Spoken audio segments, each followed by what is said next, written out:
Welcome back to Physics 246 Online. Today I'd like to give a brief overview of material from Chapter 9 of Bevington and Robinson's book on fitting composite curves, and then on using the parameters that we determine from curve fitting to find the areas under curves. So the specific example we've used before, from Chapter 8, we considered a Gaussian peak that would be superimposed on a background function that might be represented well by a polynomial. And I'd like to emphasize that often we don't really understand the full details of the physical nature of whatever phenomenon is providing background when we do a measurement like this, but we just choose a fitting function that seems appropriate for describing those data. So how do we perform this kind of a fit where we've got several different functions, the polynomial background function as well as the Gaussian peak, or perhaps a combination of peaks altogether? We've got two choices. The easiest one is to fit a fitting function to both the peak and the background at once. And you'll do this on homework number 10. The advantage to this is that it's easy to do all in one step, although it does make the fitting function somewhat cumbersome because it includes quite a few terms. We can also choose to fit the peak and the background functions separately, and this involves more steps, but it does have some advantages. So if we choose the second method, we first would cut out the region of our raw data that contains just the peak and fit the background function to what's left. So therefore, we would only be fitting the background function to the data points that we were pretty confident corresponded only to the background function, the ones that would be outside the peak region. Then, determining the background function and the parameters that would come from that fit, we would subtract the background from the entire spectrum at each data point, and that should leave us then, if the background fit was done correctly and we had an appropriate fitting function, it should leave us with data that corresponds to just the peak itself. So the third step then would be to fit the peak function to the background subtracted data, in the peak region of course, and the results then would give a background subtracted plot suitable for publication that would just have the Gaussian peak itself. And again, one of the advantages to this method, even though it takes more steps, is fitting only over the peak region would give us a chi-squared that would be relevant to only the peak itself. The disadvantage to choosing method 1, fitting the peak and background together, is that the overall chi-squared would be a reflection of how good the fitting function was for the peak as well as the background. So if we wanted our chi-square to just be a reflection of the goodness of fit for the peak region, this second region would have some advantages. All right, now once we've determined a fit to data that might correspond to one or more peaks plus background functions, how do we use the results to find the areas under those peaks? And again, the physical reason that we might be interested in these areas is, if this is some kind of a spectrum, the area is a measure of the frequency of this kind of phenomenon happening. The higher the amplitude, the wider the peak, that would represent more instances of this phenomenon actually happening. And so that area might be related to the intensity of some kind of transition that's going on, maybe an optical transition that results in a photon being given off, and it's the photon that we're actually counting when we do the experiment.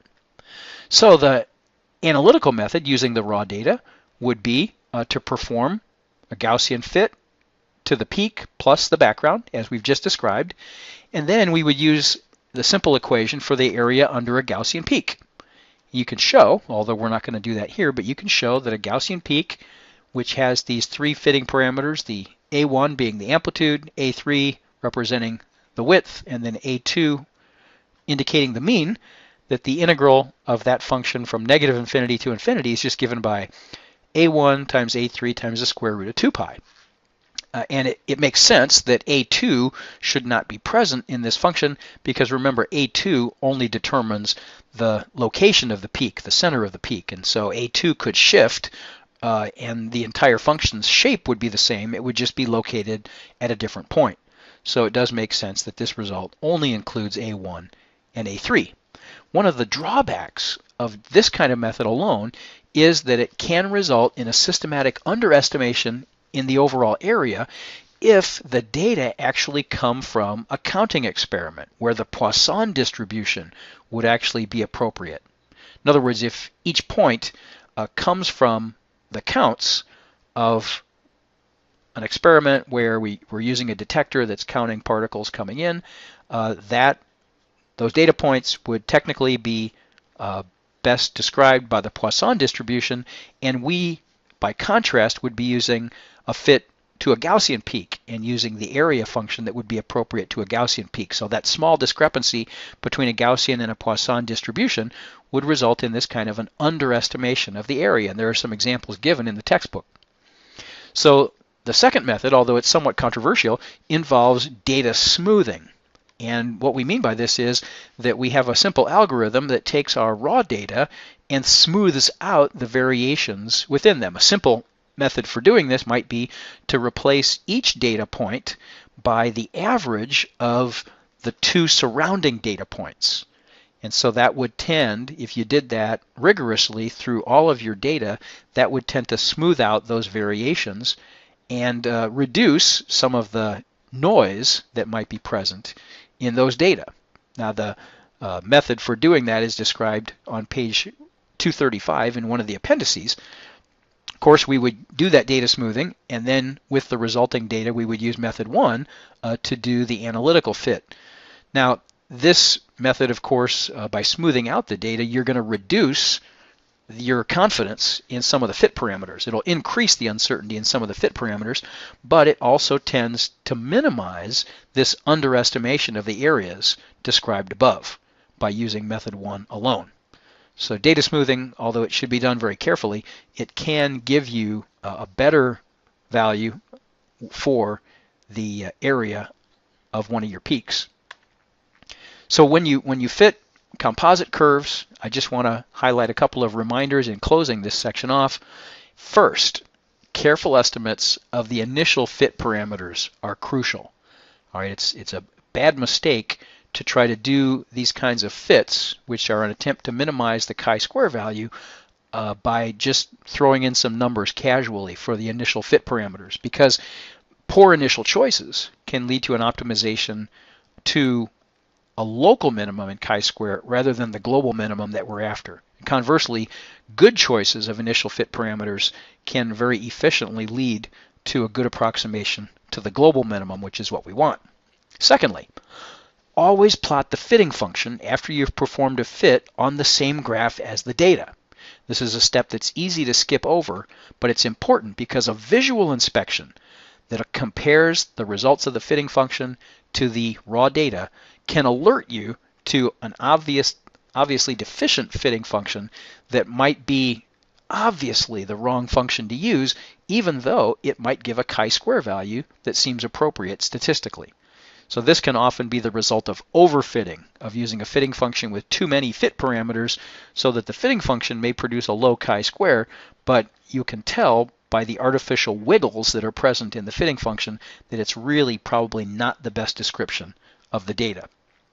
And the third reminder is to always plot residuals after a fit. Igor Pro calculates residuals, and what the residuals are is just a tabulation of the raw data value for each data point minus the fitting function value at that point.